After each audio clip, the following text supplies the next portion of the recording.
संगठनों के पोस्टर पर रहती थी और जब अटेवा ने इस पे आवाज़ उठाई तब ये आवाज़ आज उन संगठनों के, तथाकथित संगठनों के बैनर और पोस्टरों पर भी 1 नंबर की दिखी।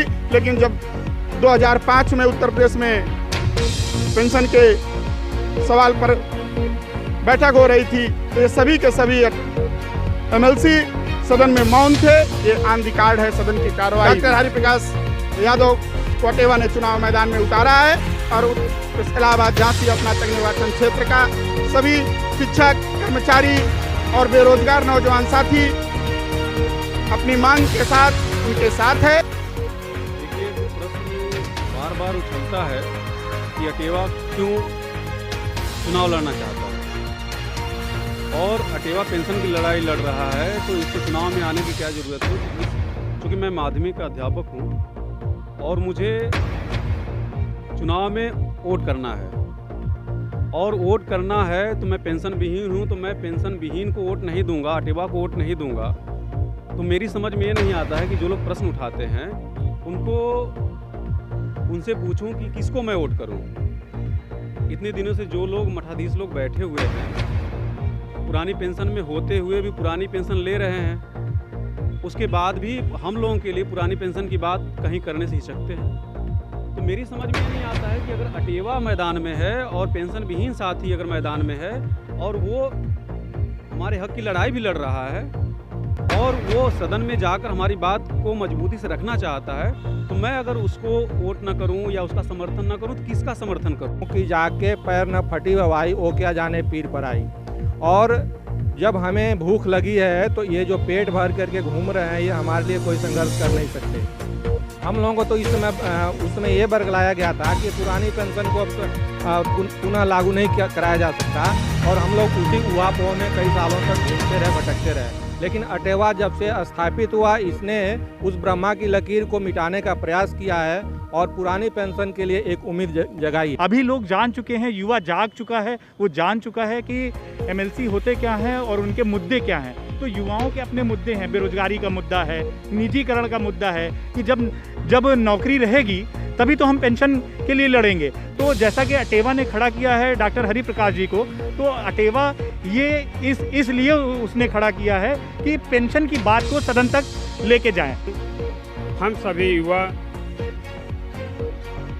ये प्रयास करेंगे कि डॉक्टर हरिप्रकाश यादव जी हम लोगों की आवाज़ बन करके सदन में पहुँचे, हम बेरोजगारों की बात को उठाएं। सदन में दिन प्रतिदिन बेरोजगारी बढ़ती जा रही है, सरकार जो है निजीकरण की तरफ बढ़ रही है, जिससे बेरोजगारी की समस्या दिन प्रतिदिन जटिल होती जा रही है। इलाहाबाद जब भी मैं आता हूं, खुद में एक विद्यार्थी को पाता हूं। विद्यार्थी जीवन से लगातार संघर्षरत रहने वाले, आज युवाओं की आवाज़ उठाने वाले। प्रयाग इलाहाबाद जो है प्रबुद्ध जनों का समावेश है। यहाँ से अलग अलग गांव से विद्यार्थी आते हैं अपने सपनों को साकार करने के लेकर, युवा बनते हैं, बेरोजगार बनते हैं। आज उन्हीं बेरोजगारों की, युवाओं के पेंशन विहीनों की बात करेंगे। हमारे साथ हैं इलाहाबाद झांसी खंड निर्वाचन क्षेत्र से डॉक्टर हरिप्रकाश यादव जी। हरिप्रकाश यादव जी, स्वागत है आपका। आप की जो चर्चा है, जो युवाओं में आपकी जो खासा चर्चा, आज इलाहाबाद का एक दौरा किया गया उसमें लगातार युवाओं में आपकी चर्चा है। लेकिन जो पुराने नेता हैं, जो शिक्षक एमएलसी हैं, स्नातक एमएलसी, उनसे अपने आप को अलग कैसे पाते हैं? आप कैसे अलग करेंगे उनको? निश्चित रूप से आपका अच्छा सवाल है। जो है किन पुराने नेताओं की बात कर रहे हैं, जो है जरा हमको उसको बताइए स्पष्ट रूप से, फिर हम अपना जवाब दें आपको। जो कई लगातार 20-25 सालों से शिक्षक एमएलसी रहे हैं, स्नातक एमएलसी रहे हैं, लेकिन उन्होंने कहीं ना कहीं दरकिनार किया है बातों को। आज उन पे युवाओं का भरोसा आप पे, आप क्या कहेंगे उस पर? निश्चित रूप से आपका अच्छा सवाल है। मैं उन नेताओं से पूछना चाहता हूँ कि कोई 25 साल से विधायक है, कोई 40 साल से एमएलसी है जो है, और वो इसलिए चुने जाते हैं कि उनको शिक्षकों और स्नातकों की, बेरोजगारों की आवाज़ को उठाने के लिए वहाँ पर उनको भेजा जाता है, इसीलिए वो चुने जाते हैं। तो मैं आपके माध्यम से उनसे पूछना चाहता हूँ कि ज़रा उनसे पूछिएगा कि जब से 24 साल से विधायक है, 30 साल से विधायक है, एमएलसी हैं, तो उससे आप पूछिएगा कि कितनी बार युवाओं के मुद्दे पर, बेरोजगारों के मुद्दे पर कितना उन्होंने सड़क पर संघर्ष किया और कितना उन्होंने सदन में संघर्ष किया, कितनी बार युवाओं की आवाज़ को उठाया। मतलब आप युवाओं की आवाज़ सड़क से सदन तक उठाएंगे, ऐसा आपका कहने का वादा है? निश्चित रूप से। अगर मौका हमारे नवयुवक साथियों ने दिया, तो आज जो स्थिति बनी है कि हमारा नवयुवक साथी जब घर से चलता है, उसके माँ बाप का भी सपना होता है और उसका खुद स्वयं का सपना होता है कि मैं चलूँगा वहाँ पर इलाहाबाद, जो एक ऐसी नगरी है, शिक्षा का हब है, रोजगार का हब है, जहाँ से शिक्षा और रोजगार लेकर यहाँ से बड़े बड़े पूरे देश नहीं पूरे विदेश में लोग जाते हैं शिक्षा ग्रहण करने के बाद, बड़ी बड़ी रोजगार में चयनित होकर अपने परिवार का भरण पोषण के साथ साथ अपने समस्त उत्तरदायित्व का निर्वहन करते हैं। आप युवाओं की बात कर रहे हैं, लेकिन युवाओं का क्या सहयोग रहेगा आपके चुनाव में, इस कैंपेन में?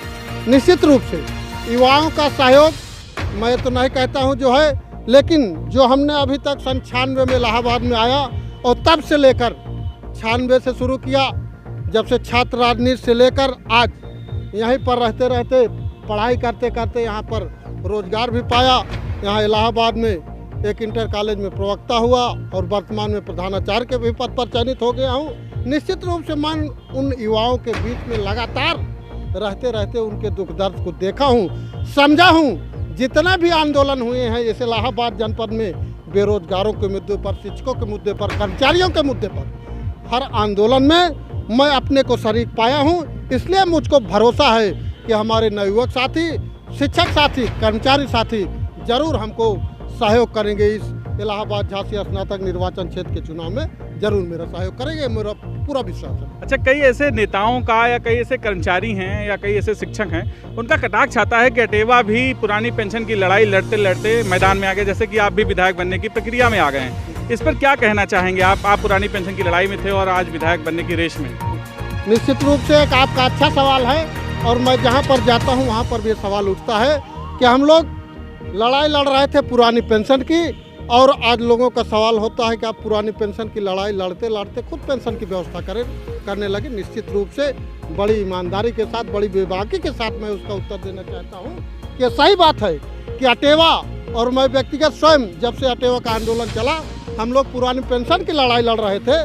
लेकिन जब हमको लगा कि हमने सारे अस्त्र अपना लिए, धरना प्रदर्शन, ज्ञापन, आमरण अनशन, साइकिल जुलूस, मोटरसाइकिल जुलूस, शव यात्रा, जब सारे उपाय लगा लिए, जब हमको लगा कि सरकार, ये नुमाइंदे, सरकार के नुमाइंदे या जो हमारे प्रतिनिधि हैं, चाहे वो शिक्षक प्रतिनिधि हो चाहे सामान्य प्रतिनिधि हो, इन्होंने जब हमारे मुद्दे को नहीं उठाया, हमारे मुद्दे को नहीं हल कराया, तो आज अटेवा को मजबूर होकर, कोई अटेवा इसलिए नहीं चुनाव लड़ रहा है कि अटेवा को अपना विधायक बनाना है, इसलिए कोई अटेवा चुनाव नहीं लड़ रहा है। और मैं आपको बता दूं कि अटेवा का कोई भी प्रत्याशी चुनाव जीतने के लिए या एमएलसी बनने के लिए चुनाव नहीं लड़ रहा है। अटेवा का एक मुद्दा पहले भी था पुरानी पेंशन बहाली का, और आज भी अटेवा इसीलिए चुनाव लड़ रहा है, अटेवा का प्रत्याशी इसीलिए चुनाव लड़ रहा है कि अपने मुद्दे को हल कराएगा। उसको जो है स्वयं पेंशन के लिए नहीं लड़ रहा है। मैं बड़ी जिम्मेदारी के साथ कहना चाहता हूँ। अच्छा, जैसे कि आपने बताया कि आप माध्यमिक में हैं, प्रधानाचार्य हैं, लेकिन बेसिक के शिक्षकों के लिए या जो स्नातक हैं, युवा बेरोजगार हैं, उनके लिए क्या मुद्दा है आपके लिए, खास तौर पर बेसिक के शिक्षकों और बेरोजगारों के लिए? निश्चित रूप से अच्छा सवाल है। चूँकि अभी 8 शिक्षक विधायक होते हैं, आपको बता दूं मैं जानकारी के लिए कि 8 शिक्षक विधायकों में आज की डेट में ज़्यादातर माध्यमिक से प्रतिनिधित्व करते हैं। लेकिन ये दुर्भाग्य है, वो कहने के लिए तो शिक्षक विधायक हैं, लेकिन वो माध्यमिक के अलावा किसी उस माध्यमिक से बाहर निकल ही नहीं पाते हैं। अटेवा एक ऐसा संगठन है, मैं जिम्मेदारी के साथ कह रहा हूँ कि अटेवा एक ऐसा संगठन है, अगर अटेवा का विधायक बनेगा तो माध्यमिक का तो होगा ही, मैं माध्यमिक का हूँ, लेकिन वो बेसिक का भी होगा।